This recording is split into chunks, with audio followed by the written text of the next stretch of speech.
오늘 함께 볼 말씀은 갈라디아서 4장 16절에서 20절까지의 말씀입니다.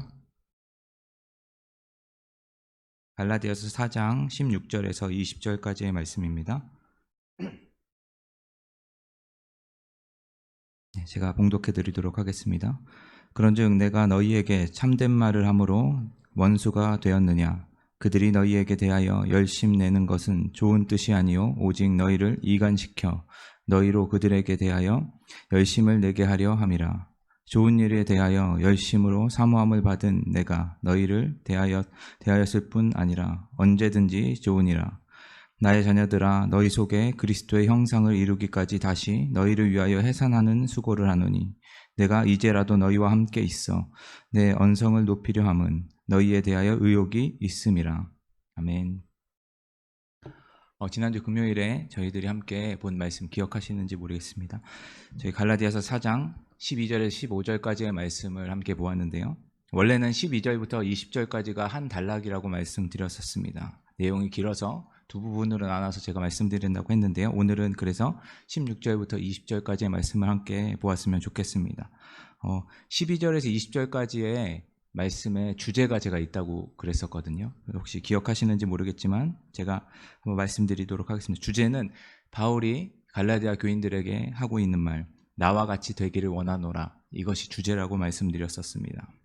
지난주의 말씀을 한번 기억해보면 갈라디아 교인들은 바울이 전한 복음을 듣고 구원을 받고 그리스도인의 삶을 변화된 삶을 살아갔었습니다.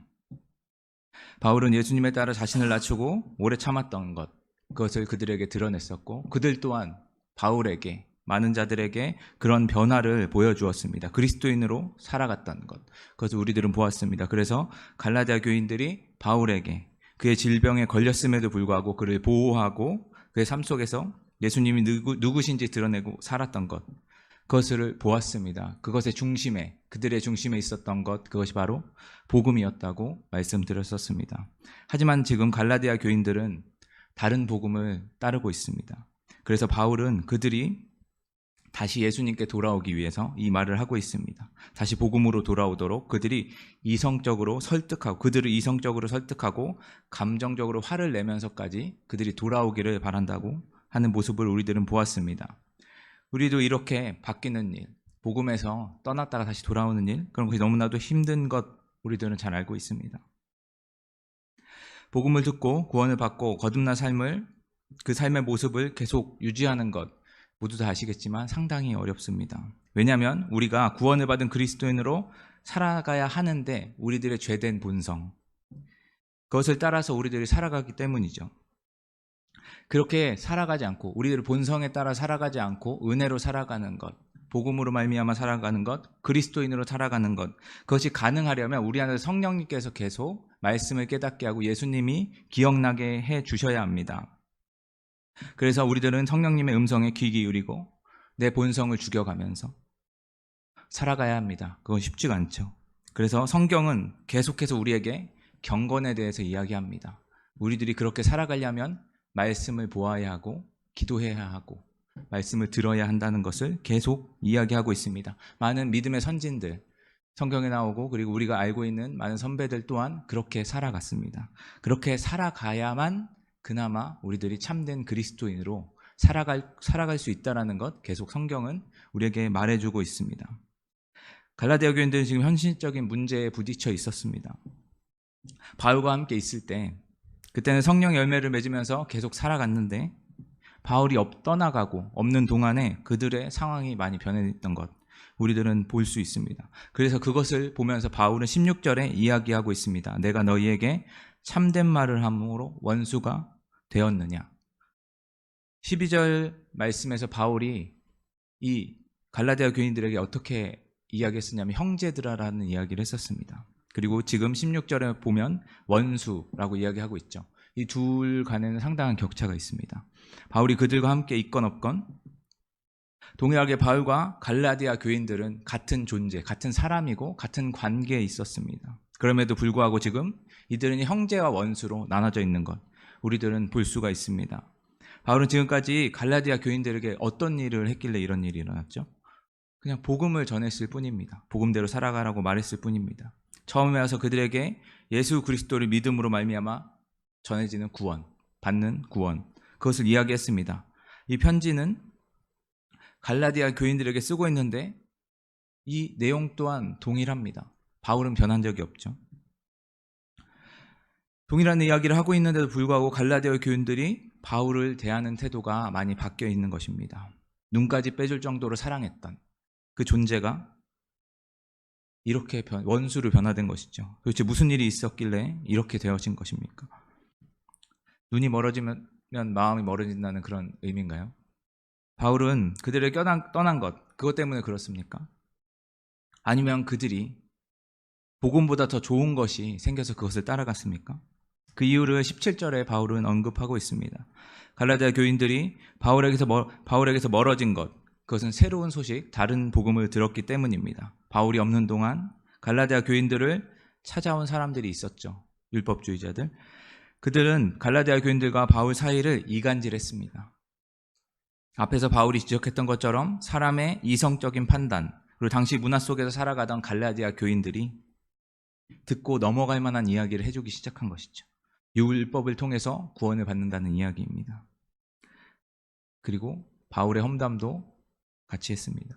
이러한 행동은 매우 효과적이었습니다. 그들은 목숨을 걸 만큼 사랑했던 바울을 원수로 바라보기 시작했습니다. 바울은 이들의 행동을 보고 그들의 정체가 갈라디아 교인들에게 이 정체를 분명하게 이야기해주고 있습니다. 그것은 갈라디아 교인들이 보기에 지금은 옳은 것 같지만, 좋아 보이지만 잘못된 길로 가고 있다라고 갈라디아 교인들에게 이야기하고 있습니다.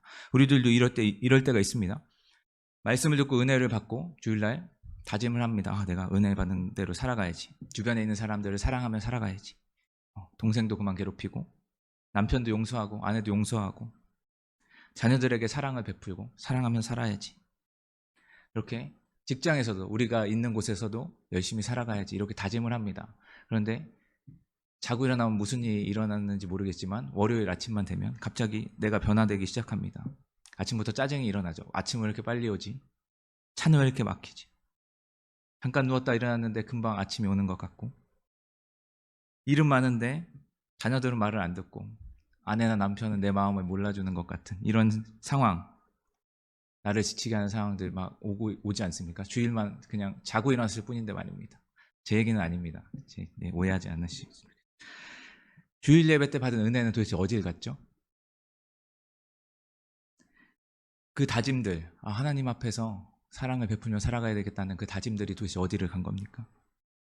주일 예배를 드리고 나서 성도들이 배우자와 자녀들을 사랑스러워 보이고 내가 희생할 수 있을 것 같고 주일 저녁에는 실천하며 살아가기도 합니다. 그날 저녁엔 살아가기도 합니다.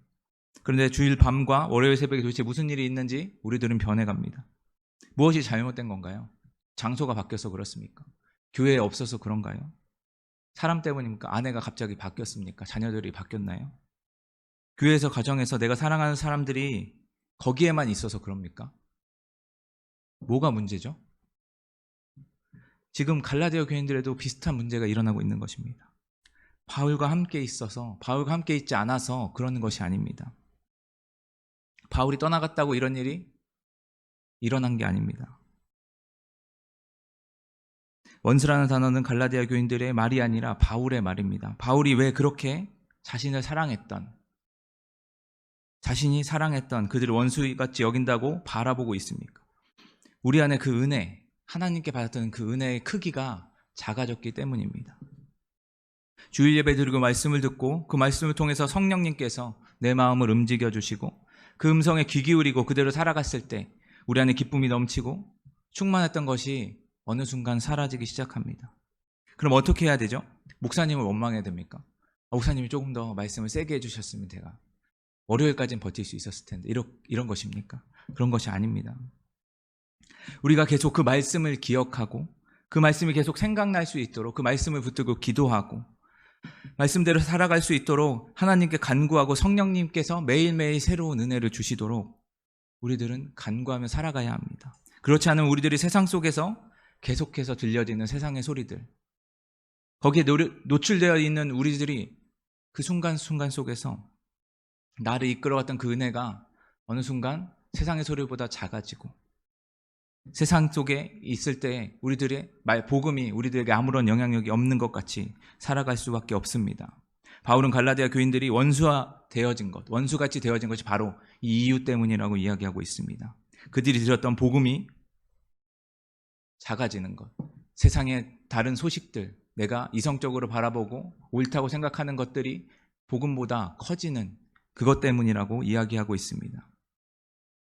우리들이 복음을 듣고 구원의 은혜가 있었을 때는 누군가를 섬겨주고 기다려주고 사랑하는 것, 그것이 당연했는데 하나님의 은혜가 우리 안에서 조금씩 줄어들기 시작하면 세상의 이야기가 들리고 세상의 가치관으로 살아가게 되고 내가 아니라 누군가의 잘못이 보이고 그것이 들리고 원망하게 되어지는 것, 그것이 너무나도 당연한 이야기입니다. 바울은 다른 복음을 전한 자들이 말하는 율법이 잘못된 것이라고 이야기하고 있는 것이 아닙니다. 하지만 율법이 우리들의 중심에 있다면, 초등학문들이 갈라디아 교인들의 중심에 있다면 그것이 문제라고 이야기하고 있습니다. 복음이 우리 가운데 들려졌을 때 우리는 그 복음을 우리 안에 중심에 두고 살아가야 하는 그리스도인이라는 것 우리들은 기억해야 합니다. 그래서 바울은 18절 말씀에, 이 말씀은 헬라 문화권에서 격언처럼 속담처럼 사용되는 이야기인데 좋은 일에 대하여 열심을 내는 것을 자신도 좋게 본다라고 이야기하고 있습니다. 이것은 당시 우정의 원리에 관한 이야기입니다. 친구와 관계에서 상대방의 호의를 얻기 위해서 계속 열심을 내는 것, 그것에 대해서 이야기하고 있는 것인데 이것은 17절에 나오는 이간질과 좀 이제 대조되는 이야기를 하고 있는 것입니다. 어떤 이야기냐면 친구를 사귐에 있어서 그 친구와 관계를 맺기 위해서는 그 친구가 싫어하는 것, 그건 하지 않겠죠.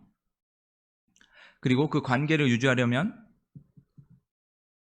이런 일을 상대방에게 더 열심을 내서 그가 좋아하는 일을 하게 될 것입니다. 하지만 그 친구와 관계가 끊어지려면 더 이상 잘하려고 좋아하는 일에 힘쓰지 않을 것입니다.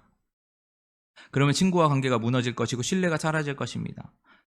더 나아가서는 원수가 될 수도 있습니다. 바울은 갈라디아 교인들과 관계를 이렇게 갈라디아 교인과 바울은 이렇게 열심을 내는 관계였는데 갈라디아 교인들이 그 관계를 자기가 깨고 있다라고 이야기하고 있는 것입니다. 자신을 향해 있었던 그 열심이 없어졌다, 줄어들었다라고 지적하고 있는 것이죠.